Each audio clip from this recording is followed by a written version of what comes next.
শহরের মেয়ে আমি আর শহরেই বেড়ে ওঠা। তো আজকে আমি শহরেই শাক তুলছি, সেটাই আজকে আপনাদের সাথে শেয়ার করব। আর সেই সাথে সারাদিন আরও কী কী কাজ করলাম সেটাই। আসসালামু আলাইকুম।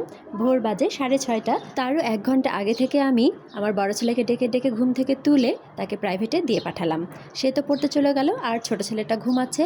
আর এর মধ্যে আমি আর আমার মা হাঁটতে হাঁটতে চলে যাচ্ছি আমাদের বাসা থেকে একটু দূরে, যেখানে কিনা মাঠ ভরা শাক হয়েছে। তো এই যে 5তলা বিল্ডিংটা দেখা যাচ্ছে, এখানে একটা বড় আম গাছ ছিল আর বেশ জঙ্গল ছিল। এই সাইডটাতে আমরা ছোটবেলায় কখনোই আসতাম না, এগুলো প্রায় জঙ্গলেই ভরা ছিল। তো এতদিন পর আমি আসলে দেখে অবাক যে একটা 5তলা বিল্ডিং উঠে গেছে আর তার পেছনে এত সুন্দর ফাঁকা জায়গা হয়েছে, যেটা কিনা অনেক পরিষ্কার পরিচ্ছন্ন। তো ইদানিং মানে কয়েক বছর আগে থেকে দেখি খুব সুন্দর ফাঁকা জায়গা, পরিষ্কার পরিচ্ছন্ন, এখন মানুষ আসার উপযোগী হয়েছে আর দু একটা বেশ ভালো বাড়িঘরও হয়েছে। ধীরে ধীরে হয়তো এগুলো আর থাকবেও না। তো এই ফাঁকা জায়গাটাতে এত সুন্দর বিভিন্ন রকমের শাক হয়েছে, যেমন কচু শাক, কলমি শাক আর সাঞ্চি। সবচেয়ে বেশি হয়েছে সাঞ্চি শাক। এই শাকটাকে আপনার জেলায় কী নামে বলেন? আমি যখন ছোট ছিলাম তখন বাড়ির আশেপাশের ফাঁকা জায়গাগুলোতে এই শাকগুলো হতো আর সেগুলোতে মায়ের সাথে এভাবে তোলা হতো। অনেক ভালো লাগছে, আজ আবারও মায়ের সাথে আমি শাক তুলতে বের হয়েছি। আর এখানে এসে আসলে চোখটা জুড়িয়ে গেছে, এত সুন্দর হয়েছে শাকগুলো যে দেখে না তোলার উপায় নাই।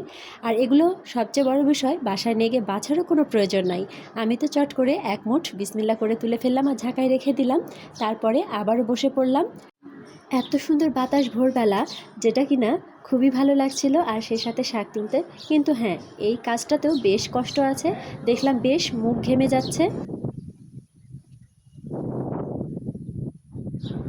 আপনাদের কার কার এমন অভিজ্ঞতা আছে শাক তোলার, অবশ্যই কমেন্ট করে জানাবেন।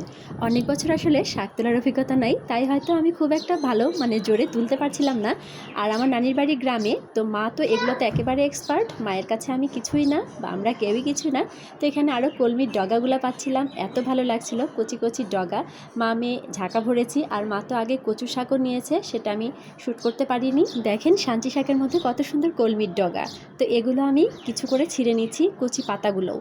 এভাবে তুললে বাসায় নিয়ে এসে আর বাছতে হবে না, শুধু ধুয়ে রান্না করা। শুধু আমরাই না, আশেপাশের অনেকে আসলে এভাবে এখান থেকে শাক তুলে নেওয়া যায়। তো তারপরে চলে আসলাম বাসায় শাক উঠে নিয়ে। তারপর দেখি ফ্যানের তো বেহাল দশা। এই ফ্যানটা 1.5 মাস আগে নতুন ফ্যান লাগানো হয়েছে, তাতে কি পরিমাণ কালো ময়লা ধরেছে। সাদা ফ্যান একদম কালো হয়ে গেছে। তো এটাকে একটু পরিষ্কার করছিলাম, আর এটা লাগাতে গিয়ে সেট করতে গিয়ে ফ্যানটা টেবিলটা ভেঙে গেছিলো আমার ছেলের। তো সেটা নানি নাতি সারতে দিয়ে এসেছিলো, তারপরে আবার নিজেরাই নিয়ে এসেছে। তারপরে এই তো মা সবগুলো শাককে একবারে ভালো মতো পরিষ্কার করে ধুয়ে নিয়েছে। আর কচুর শাকগুলোকে আগে মা কেটে নিচ্ছে, এটাকে আগে রান্না করা হবে। তো কুচি করে কেটে তারপর সিদ্ধ করে নিচ্ছে। আর অন্যান্য শাকের সাথে আরও সজনে পাতার শাকও মিশ দিয়েছে। তারপর এই তো কচুর শাককে একেবারে সুন্দর মতো ঘুটে একদম শুকনা করে ফেলে মা, আর এর মধ্যে আমের আচার দেয়, এটা খেতে এত মজা লাগে। তারপর বলেন আজকে শাক তুলে রান্না করার ভিডিওটা কেমন লাগলো সবাইকে। তো ভালো থাকবেন, আল্লাহ হাফেজ।